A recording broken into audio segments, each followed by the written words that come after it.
All right, we back with another edition of ATL Three Style Podcast, man. I'm one of your co-hosts, Leo G, and out to the south side, man, I got my boy Big Banks. What's up, Banks? What's going on with you?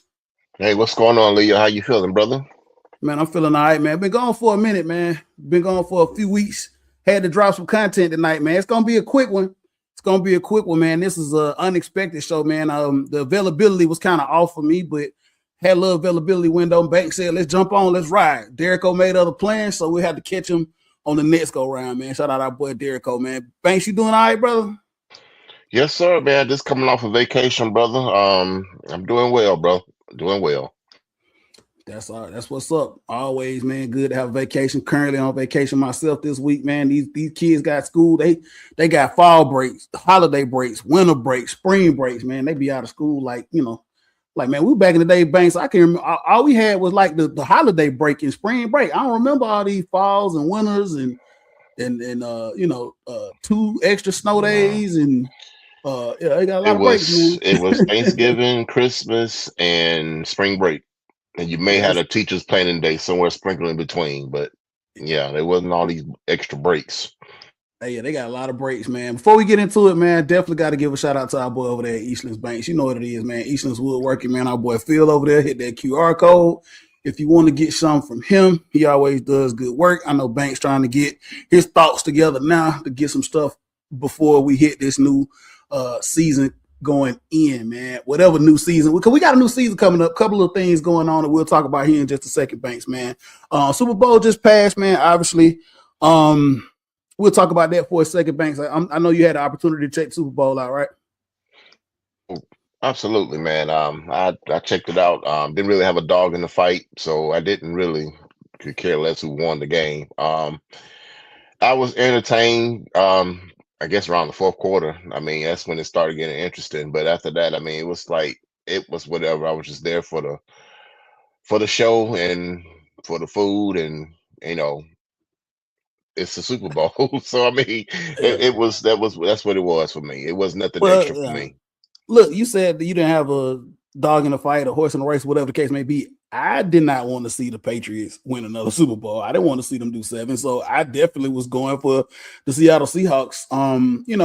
Mike McDonald, kind of hometown product here in Atlanta. They kind of hyped that up a little bit throughout the week leading up into that Super Bowl. Man, defense coordinator coming over from the Baltimore Ravens. He's been there a couple of years. Man, listen, the Seattle Seahawks, man, they fell off and they reloaded and they were back. Some would say the Patriots did the same thing, man. They after post Tom Brady, they fell off and they're back.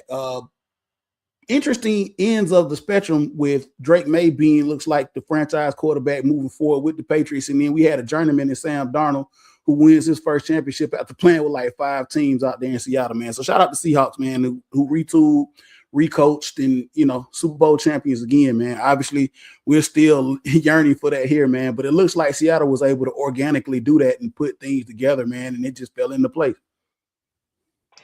Yeah, I mean that's what good foundation does for your team. You know, you draft well. You know, it comes back home to roost. You know, always been a component of building inside out. I don't know why everybody think that's so old fashioned, but it seems to work. And people always still trying to go for the flash. Not patient Yeah. enough. And defense still wins championships. I tell people all the time, man, a solid defense is the foundation of a championship caliber team. Today's game has moved obviously in the direction of offense. People want to see high scores and passing, 300, 400, 500 yards passing and all that. But let me tell you something. At the end of the day, football at the root of it is always going to be based in defense. Can you stop somebody? Can you get the stop when you need it? And obviously, Seattle has built, another good defense, man. That defense showed up and played very, very well. Obviously, several not too long ago they had the Legion of Boom now, and I think they have the Darkness. I don't know the nickname that they gave this Seattle defense, but they've got a nickname now and the kind of swag and the moniker that goes along with them. And that's a crazy division that they playing out there in the NFC West. I think everybody has a pretty decent defense, if I'm not mistaken, minus the Cardinals. But I mean, like I said, retool, reload, like you said, Banks, man, good teams. They find find a way. How cliche is that? They find a way to get it done, man. So shout out to the Seattle Seahawks for winning the Super Bowl, man. Obviously, it's got a few items to talk about with the Atlanta Falcons, but Banks, I want to talk. Let's start off here. We'll talk a little Atlanta United and we'll talk a little Hawks before we get into the Falcons. Like I said, this is going to be a condensed show, but I want to talk Atlanta United, Banks, because they did something real special over there in Five Strike Land. Uh, we know that soccer, man, they change kits all the time. We talked about the Falcons possibly changing their uniforms, but that's a process where sometimes it's 5, 6, 10 years before we see uniform changes in the NFL. But the MLS, they change kits. They kind of rotate them out every year, home kit, away kit. And this year, man, Atlanta United did something pretty big with their away kit, man. Spirit of '96, man. They took it back to the Centennial 1996 Olympic Games, and the colorway is paying homage, as you will, to the 1996 Olympics. 30 years, Banks. Can you believe that? 30 years since the Olympics has been here in Atlanta, and the Atlanta United kit pays homage to that. Banks, I don't know if you got a chance to see the kit reveal and see the colorways and how they paid homage to the 1996 Olympics that was held here in Atlanta. Did you get a chance to check that out, brother? I did not. I don't know. That's probably my bad. I didn't get a chance to do anything Atlanta United. Um, I need to do my do a lot of back research on this for this season. The two kits revealed, was not aware that it was coming up, so that's my bad. I don't know anything about it. That's the first time I heard it. Yeah, man, 96 colorway kit, man. If you go to the website, man, it's there. You can check it out, man. Pretty nice kit, man. I like it. I think our boy Derico, man, he fired it up, man, and got it off the rip, man. As soon as they went on sale, I'll take a look at it, man. I might end up grabbing one, man, just for the nostalgia of it all, man. Banks, we ran heavy the first several years of Atlanta United with kits. When as soon as they dropped, we were getting them, man. I got a closet full of them, man. So I'm kind of trying to be selective when it comes to doing Atlanta United kits, man, because I mean, I don't want to have 50 Atlanta United kits in my closet. And it's like, dang, man, that's a lot. That's a lot. So, uh, we might look into it a little later on down the line here. It might grow on me and I might, jump on it. But definitely, man, the number of kits that I have pretty much, put me at a whole base. It's just like with scarves. I got a closet full of scarves. I need to try to figure out what to do with. I'm pretty sure you do as well, right? Man, I mean, a whole closet full. I mean, I got scarves, and kits, just they're not even put together. I mean, I in one closet over here and another closet over there. I need to just take one day out of the week and just consolidate and just put stuff together, and so I won't be trying to figure out what this scarf go with this kit, and I got stuff everywhere. I understand, brothers. Me too, man. I got stuff everywhere as well. So, but listen, Banks, it is upon us. I know, like you said, we got to do some. I know you got to definitely do a little more homework, man. But the season is upon us. MLS actually starts for Atlanta United this coming Saturday, February the 24th, as they take on Cincinnati FC up there. First 4 games for Atlanta United are going to be away. Like I said, they take on Cincinnati, Dallas, and then I think they take on San Jose, if I'm not mistaken, for that other game. So I think 3 away games, and they come here. I think March 7th, if I'm not mistaken, is the first um, Atlanta United actual home game. So, man, a lot going on over there in Five Stripe Land, man.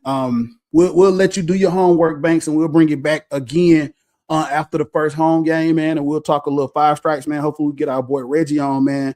Um, Team changed just a little bit. Obviously, Banks, you do know that Tata is back with the team as well. Couple of people, couple of pieces. We'll talk about that, like I said, after the first game here, man, just to kind of see where we are. I'm interested to see how Tata is going to bring or try to implement that style that we had here the earlier Atlanta United days, as we were front foot forward attacking team, man, that really got after it when it came to scoring, man. So hopefully we can bring that back and see that style of football being played out there on the pitch, because the first couple of years at Banks, as you know, it was something to watch, exciting, man, with Joseph and Miggy, man, and scoring 5-6 goals a game, man. Hopefully we can bring some of that excitement back to Mercedes-Benz, right? Absolutely. That's the kind of soccer or football that I was, fell in love with, going into this, brand new 2017, going down that Bobby Dodd and seeing that. that whole push, even going into the new stadium, that whole rush, was something to see, with the Biggie and the Joseph, it is everything just come together. It was almost like, equivalent to football that we play here in America is, the deep threat. They go deep 80 yards down the field for a touchdown. That's how those breakaways used to be. How I felt like when Miggy was going down that down that pitch, it was like a wide open between him and the goalie, and it was like, here we go. I miss that. I miss those days. Yeah, I don't know if we'll get back to that uh, style of play, obviously, but we'll see what Tata can put together and see, what's in store, man. Obviously, he wanted to come back, and like I said, maybe we can put another trophy in the case with him there. Banks, obviously, also as well, this is going to be the last official year that Atlanta United, well, the MLS all together is going to be playing this style of schedule where they play over the spring and summer, and into the fall, starting on the next dial the MLS will go on to the European schedule bank. So we'll be starting the season in the fall and it will be ending in the spring. So they're going to kind of coincide with American football and collegiate football here, which is, in my opinion, soccer purists, I guess, obviously are happy to see that because it coincides with some of the international transfer windows, some of the things that they coincide with watching. If you watch Premier League, if you watch La Liga, Bundesliga, whatever, it kind of coincides. So a lot of soccer players would be happy about that. For us who actually, we watch several sports, competing with college football and the NFL is going to be, it's going to be hard, man. I'm going to keep up with it the best I can, just like I do with my Premier League, man. Shout out to my Manchester United boys, man. It's been kind of rolling, man. They got rid of their coach, but they're kind of trying to do some things over there on the Premier side, man. But that's what's happening with the MLS coming up here, I think, going into the 2027 season. What's up, Banks? No, I was just about to say it's going to be a lot of Saturday matches. I don't know, competing on a Sunday is going to be the right thing to do when the NFL, is probably rule king on that day. But, we'll see. You know what I'm saying? Like I said, we're going to see how that works out, with those Sunday afternoon games in certain, cities that don't have a home game. It's going to be kind of hard to watch your team and United at the same time, unless you have two TVs, and multi-talented. Maybe you could watch both games at once. I mean, never know. For Yeah, me, I tried that once and it's not easy. it's not. Most people this day and age have phones and iPads, so, of course, I think that there's a plan in place for them to try. I don't think they're going to go full throttle competing against the NFL on Sundays and Saturdays with college football. There probably would be some. I haven't done my research on it. Like I said, shout out to our boy Reggie. We'll try to get him on to see if he has any more of the logistics as to how they're going to do this. They're probably going to be some more weeknight games, maybe Thursday games. Just so they won't kind of step on the toes of, NFL and college football, man. You'll just have a big mesh of, like you said, trying to watch. Because you do have a lot of people that follow, soccer and NFL and college football as well. So obviously you want everybody to be able to watch their favorite sports and not have, where we sitting up there, Banks, trying to choose between, obviously, oh man, the Bulldogs come on at 3, Atlanta United come on at 4, or whatever, that's gonna, like you said, that's gonna be hard to swallow. So you got your earpiece in trying to listen to Mike Conti and them on 92.9 The Game, and you got the Bulldogs up watching Auburn, whatever. So we'll see how that works out logistically. I'm interested to see how that all transpires, man, over there with the MLS, man. So shout out, MLS is back. Will be coming up this weekend for Atlanta United. First game against Cincinnati. Banks, since we kind of condensed on the show, let's roll over here, talk about True to Atlanta. Let's talk about the Atlanta Hawks, man. All-Star game just passed there. Shout out to our boy Jalen Johnson, who represented the Atlanta Hawks in the All-Star game over there. I was so proud of that moment to see this young man be voted as an All-Star man, and his team took the whole thing. Wasn't a fan of the whole format of this thing, man. I kind of got lost because I was out and about and I got home and I turned it on and I was like, what is this? Stripes and stars and worlds and bars. I was like, wait a minute, what's going on? But the Stripes, I think it was, Jalen Johnson's team with the Young Guns ended up taking care of business at the end of it, man, and winning the whole All-Star thing. Banks, your take, I don't know if you got a chance to actually watch the All-Star game, but your takes on the new kind of way of how they did things, man. I guess another attempt to get viewership in the All-Star break, I guess. For what I'm hearing that it worked, a lot of people enjoyed that format. I checked in a little bit and I saw what was going on and I quickly checked out. I wanted to see what Jalen Johnson was doing, and for what he was, what he showed, I was pretty impressed with him. I'm glad that the league has acknowledged him. I mean, when I say the league, I mean other players around. It's not just about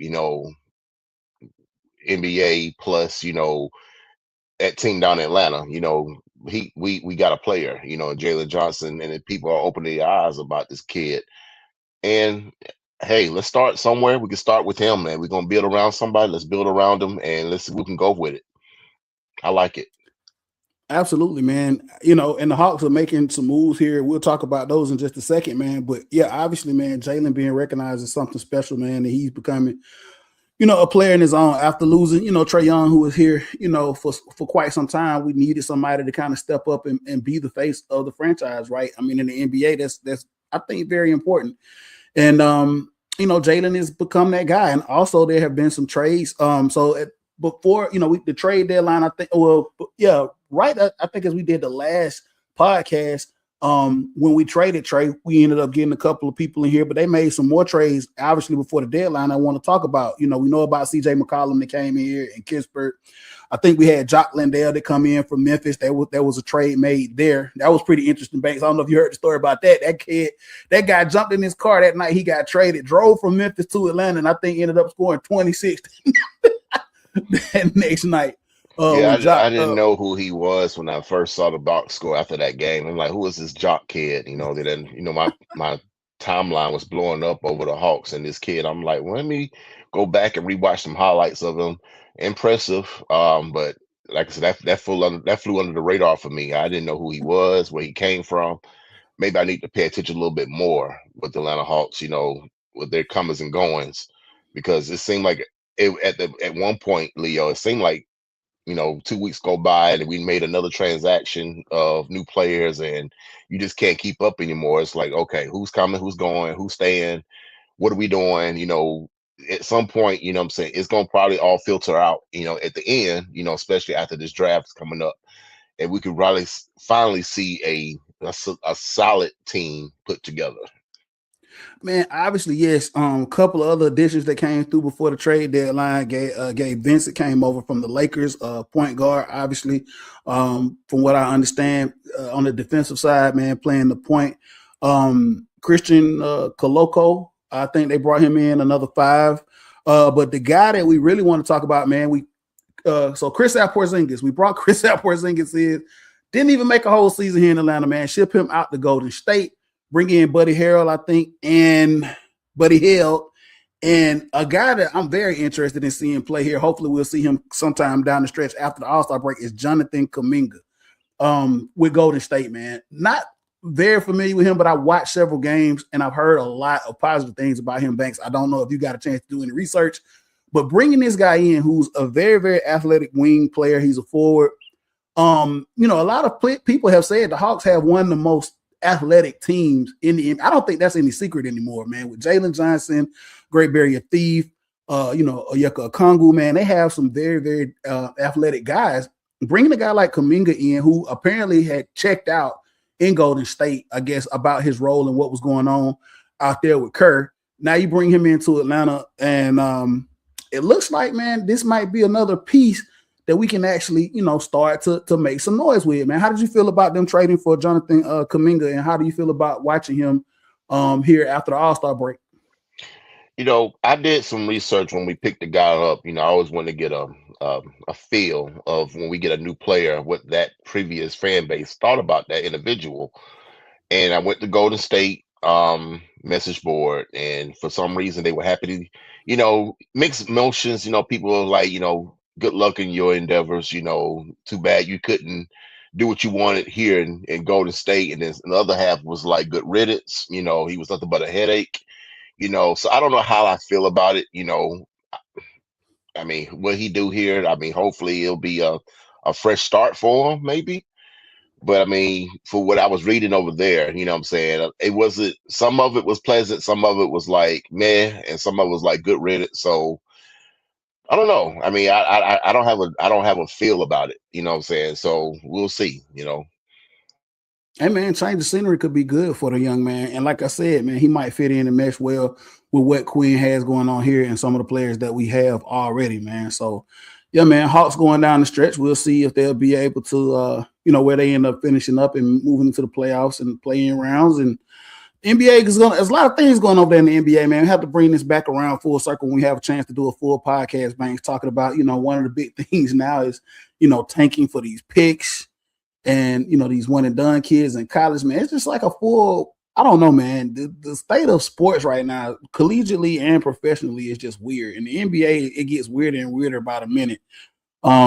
I think the new commissioner Adam Silver had made some comments about trying to stop some of these teams from tanking, and also we were talking about they were talking about some of the load management issues and how some guys they weren't going to be eligible for certain things if they didn't play a certain amount of games. So man, we'll have to come back around. We have a full deal podcast to kind of shed some light on the dealings going on over there in the NBA, man, because it's kind of weird, man. It's not the NBA obviously that we grew up with many moons ago, but we'll see how this thing, materializes moving forward. All right, Banks, man, before we close this thing out, let's go ahead and swing it on around to the Atlanta Falcons, man. Let's talk about it here. I think on the last podcast we did, if I'm not mistaken, we knew we already had a new head coach in Kevin Stefanski, but we hadn't hired a GM quite yet. And I think we have hired a GM, goes by the name of Ian Cunningham. Guy, he's no stranger to the NFL. Obviously, been with several teams. Was with Baltimore up there with Ozzie Newsome, also with the Philadelphia Eagles, and then his last stop was with the Chicago Bears.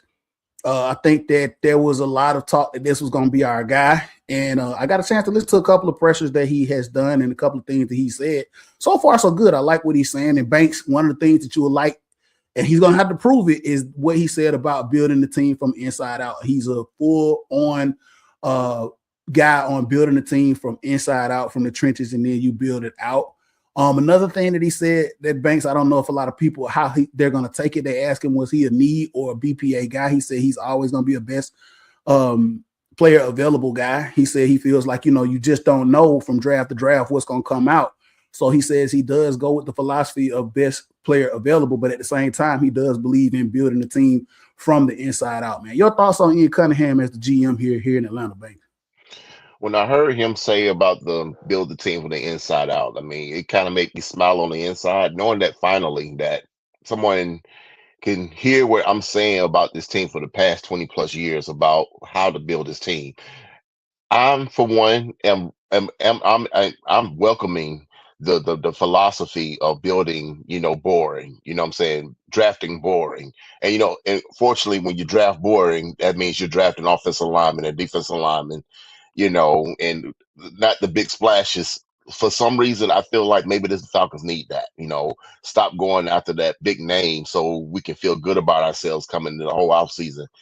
Sometimes you have to build boring, and I, for one, feel like that's what he's going to do. I got this strange feeling that we're going to go attack this particular draft with limit resources that we have and try our best to accumulate more if will be. And I must add that Ian Cunningham did is a component of adding draft picks and not getting rid of. So keep that in mind as well. So that pretty much means that he's not looking to dump draft picks just to trade up and just to get that guy. So we'll see. I heard his press conference. I loved everything I heard from him. Anybody that worked with Ozzy in Baltimore and did wonders in Philadelphia and helped build that Chicago team, you're okay with me. Okay, let's go. Yeah, obviously, man. Yeah, it's gonna be getting they getting the work up there, man. Got a little money in free agency. Obviously, Banks. There's gonna be some moves made here coming up here in March to open up some more money for free agency. So that's gonna be exciting as well. Also, today I think was the first day that you can actually start franchise tagging players. Obviously, Banks. Not to go too far off into the weeds, man. Get the short answer from you, man. Kyle Pitts. Obviously, we can franchise tag him. Short answer on on us franchising Kyle Pitts for another year to let him audition and do this thing in another offense. The franchise tag. How do you feel about it with Kyle Pitts? with that said, with the brand new offense and a questionable quarterback, I'm gonna have to say no. Let this man go and see what he can do with a better team, with a better um, quarterback that's already ready to go in that offense. I feel like this particular offense we're about to do here with Stefanski is going to be something a work in progress. That's not something we're just going to pick up in one off season. And unfortunately, it's going to be another waste for Kyle Pitts. So that's my short answer. No, let him walk, see what he can find out there, and good luck to you. Yeah, I feel total opposite, man. I feel like franchise tag is no harm, no foul. You get another year of Kyle Pitts to seeing if he can do this again and spin his wheels in another offense.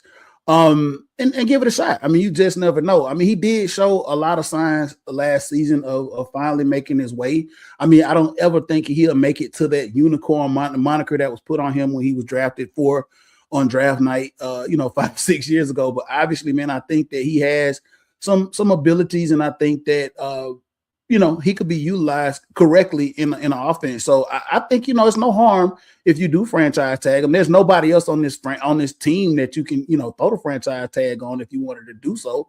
I mean, pretty much all the free agents that are up, I think the Falcons are going to pretty much let them test the market. I mean, it would be asinine if they franchise tag Tyler Algiers, obviously with number 7 here. So yeah, I mean, if and the Falcons rarely franchise tag anybody. I can't remember the last time they franchise tag someone. So who knows?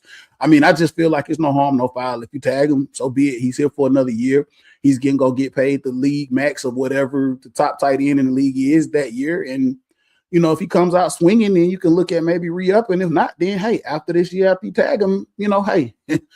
Then it's gone is see Mr. Pitts. But we'll see how that all works out. Like I said, the Falcons, I don't know what this regime wants to do, but traditionally the Falcons have never really used that franchise tag. So we'll see how that goes, man. All right, last thing here, man, to talk about. I don't want to get too far off into it because there's a lot going on here, man. But obviously, the talk of the town is, man, what happened right before the Super Bowl with James Pierce Jr. Obviously, he was arrested on 5 felony counts down in Florida. If you hadn't already heard. Um, and this is a big one to Falcons fans, man. Obviously, we found a gem in this guy. We traded up, like Banks said. We moved some draft capital to get this guy back into the first round to get him. Really, really did a great job with the pass rush this year. Now, his football career basically is kind of in flux. We don't know exactly what's going to happen. From a legal standpoint. Obviously, Banks, we do know that there will be a suspension with what happened and what transpired. To say the least, that I'm very I'm concerned for this young man outside of football because with what happened, there are some things that I guess need to be looked at, and I think that at the end of the day, he needs to get right as a person. Football is always going to be secondary, man. But a lot of Falcons fans say we just can't catch a break. Whether you want to say it's being cursed or just the decisions that this organization has made.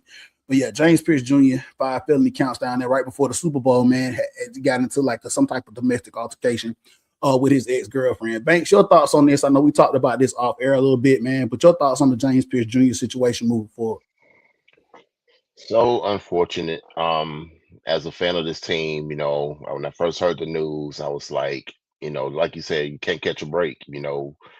We finally find that maniac on that line that helped generate some pass rush. Something we've been waiting for 20 plus years, and who knew that he was a maniac off the field as well. So I mean, it's just like, what can we do? I mean, what do we got to do to just keep players here? And I don't know, Leo, man. I just kind of like, it's whatever. I mean, I guess, we got to start over from scratch, try to find that one player, not knowing what's going on happened to number 27. Like you said, you hope for the best for him, hope the kid gets some help. But I mean, at this point, we know it's going to be something coming down from the league office that's very healthy, and not to mention the litigations of it all. What's going to happen with that. So I mean, I feel like we got to move on. We can't dwell on it. We can't sit there and say woulda, coulda, woulda, shoulda. At this point, it's back. It's a clean slate with the defense on that front. Yes, we got Jalen Walker, but I mean, Can he do it by himself? I mean, we'll see. I mean, hopefully he can emerge to be that guy we need him to be. But until then, I mean, it seemed like we're back searching for that one guy, to transform our defense identity. And we always, chasing our tail here. We do something, we take one step and take two steps back. If it's something, it's always something. It's always something stupid, something that would keep us in the news for the wrong reason. And it's for some reasons like, when would it stop? Like, when would we ever just say, okay, we're a regular football team like everybody else? We're a regular football team, not this team that's just constantly in the news for the wrong reason. I mean, I don't think there's such thing as a regular football team, but I mean, whatever that's worth. I mean, every team has its ups and downs and struggles and trials and tribulations. I think that's just the NFL. Some may be more quiet than others. Some may be more swept under the rug than others. But obviously, it's amplified here in Atlanta, and this was a nationwide deal, and the attention was very, very bad. The optics were bad for the Atlanta Falcons. No, we're gonna cut this thing here short, Banks, and this is gonna be another conversation that we're gonna have to carry over into the next podcast. But I just wanted to get your thoughts, and I'm gonna speak on this for just a second about when it comes to character and when we talk about football players, when we talk about these young men coming into the NFL. We always talk about, and I'll just go ahead and say it. We talk about a certain thing that the Falcons have here in Atlanta. We talked about that for quite some time, and that's what we call the Falcons filter. We say that the Falcons are never able to achieve optimal football players because they have an issue with bringing in guys that could possibly have quote unquote character issues. And this was something that a lot of Falcons fans they did not like. They said that we passed on a lot of players. I want to say of recent memory, Jalen Carter was one of the guys that we quote unquote passed on because of character issues, whatever he had going on at UGA. And there have been several other players that were, very, very good that the Falcons passed on when it came to character issues because it's quote unquote Falcons filter. Banks, here's a prime example of this. I don't want to say it's a one-off, but here it is. We talked about it. Like you said, we got a guy. We finally got a guy that was a pass rusher. We brought him in. But now the question marks are there with character. And, the thing is a lot of people like myself is, can we have both? Can we have high quality character guys? And I'm not saying that he's not a high quality character guy. Obviously, he's ended up in this situation. But can we have guys that are high quality character guys and guys that can perform great on the football field? Because I don't think, character has, to do, in my opinion, with limiting, who you draft or who you bring into this organization.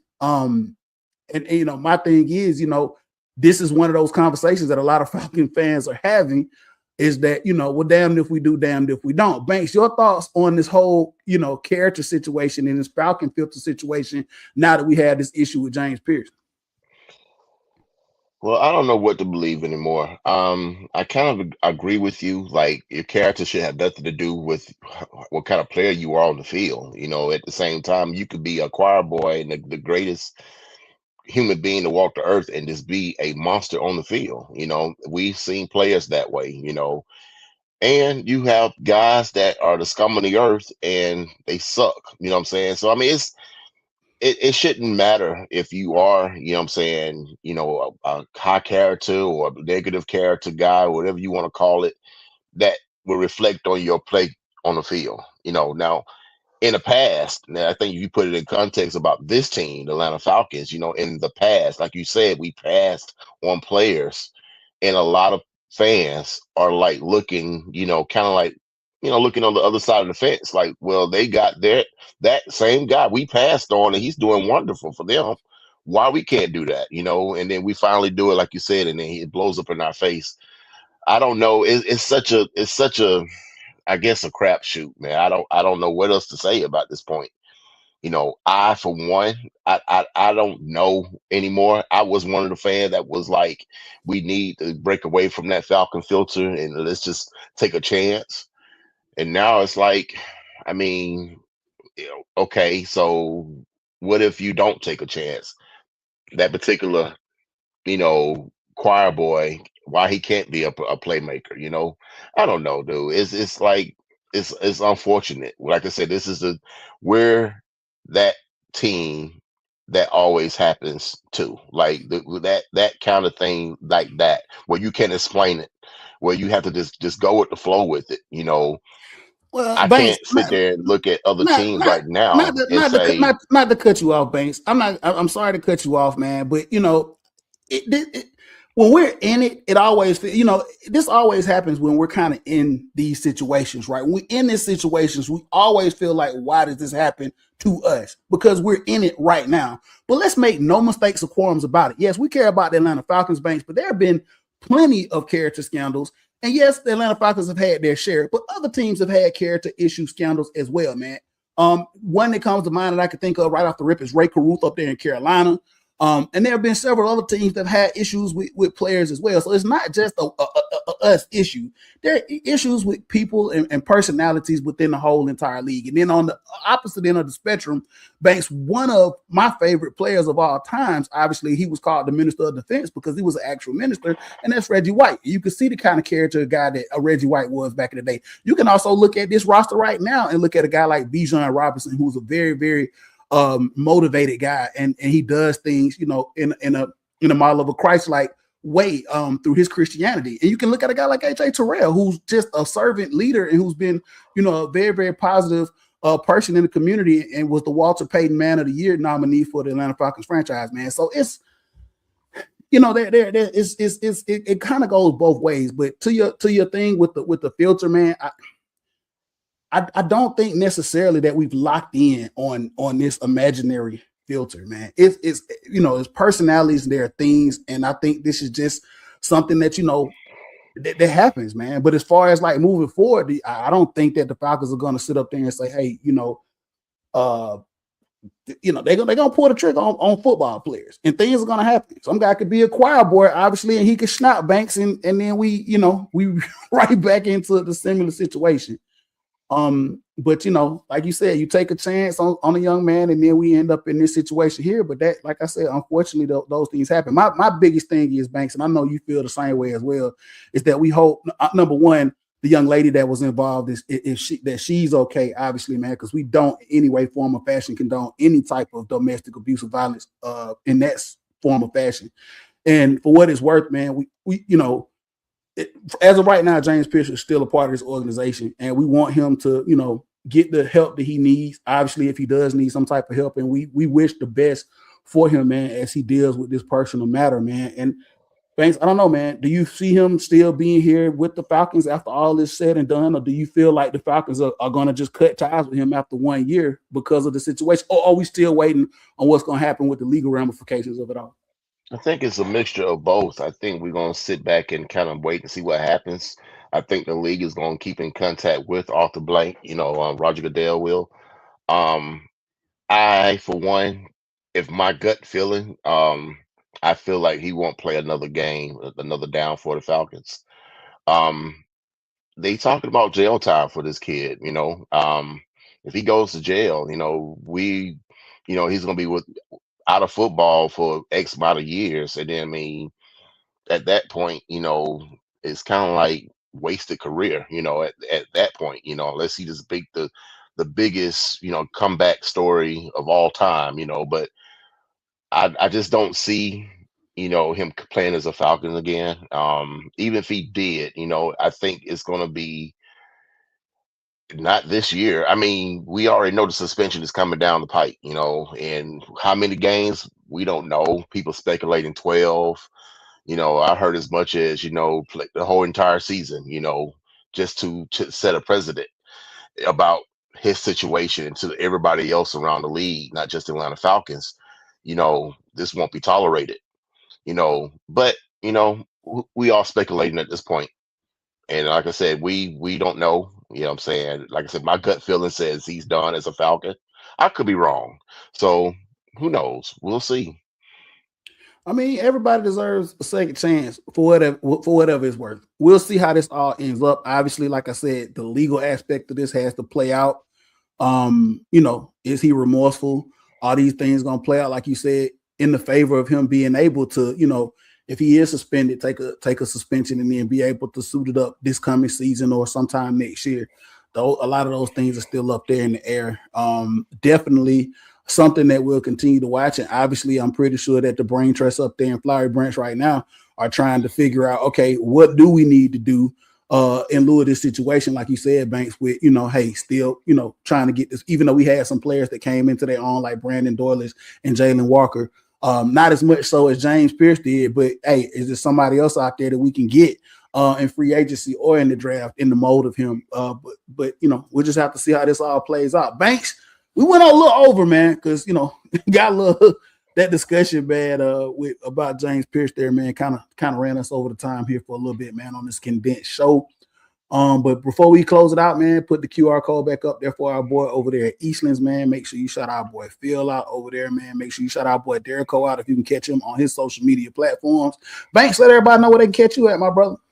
You can find me at Antoine Jarrell Banks on Facebook or Baby Banks 80 on Instagram. Yes, I got that account back situated under control. So that's where you can find me at. And of course, the ATL 3 Style platform. Also, you can catch all three of us. And also, Leo, I had a couple of guys at work at my job, said they keep seeing our content. And of course, I'm banging the drum about anybody that watches us, from here on out, hit the subscribe button and, what I'm saying, keep supporting us. We appreciate you that you're watching, and we got more stuff to give you for the rest of this year. Hit subscribe. Yeah. Subscribe, man. Obviously, yes, man. We appreciate everybody that takes. It's a lot of content out there, man. It's a lot of content out. So anybody that takes the time, even if it's a couple of minutes, 5 minutes, 10 minutes, whatever, to take a listen to us, man, and watch us, man, and give our takes from fans.